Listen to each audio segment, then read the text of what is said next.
Kia ora, I'm David Chaston with 90 at 9, brought to you by interest.co.nz. This we get everything you need to know in 90 seconds at 9 o'clock with news. The US budget debate has financial markets on edge.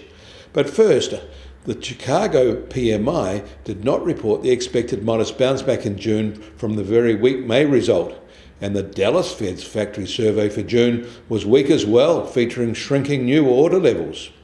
And as you watch this, the US Senate is debating and about to vote on the big Trump budget bill.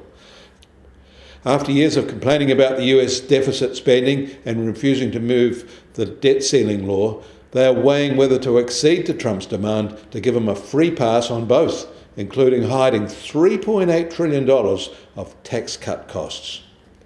If they pass the budget, it is likely the bond market will deliver a thumbs down response, one that will affect global financial markets. In Canada, they seem to have conceded the digital services tax issue and try to make progress on bigger issues. But the digital services tax is still a live issue in the UK-US talks. Meanwhile, things are softening in India too. Their industrial production was up 1.2% in May from the same month in 2024, their weakest expansion in 9 months and well weaker than expected. In China, there were no surprises and little movement in the official PMIs for June. In Australia, CoreLogic said its home value index rose 0.6% in June from May, up marginally from the prior month. But it is the strongest monthly gain since June 2024. Improved market sentiment in most major cities is behind the firming, and active first-home buyers are behind that. And global air cargo demand rose 2.2% in May from a year ago, up 3% for international air freight. The Asia-Pacific volumes were up a very healthy 8.2% on the same basis, no doubt related to the rush to beat US tariff deadlines.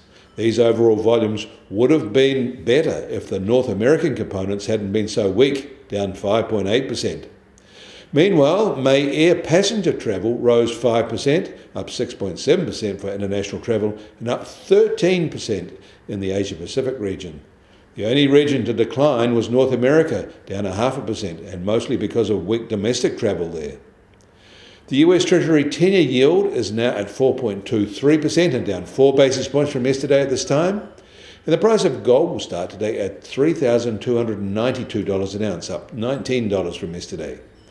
American oil prices are marginally softer from yesterday at just under $65 a barrel, while the international Brent price is down $1, now just over $66.50 a barrel. And the Kiwi dollar is now just on 60.9 US cents, up 30 basis points from yesterday. Against the Aussie, we're unchanged at 92.7 Australian cents. Against the euro, we're little changed to 51.8 euro cents. That all means our trade-weighted index starts today at just on 68.2 and 10 basis points firmer than yesterday. You get more news about the economy in New Zealand from interest.co.nz. Kia ora, I'm David Chaston, and we'll do this again tomorrow.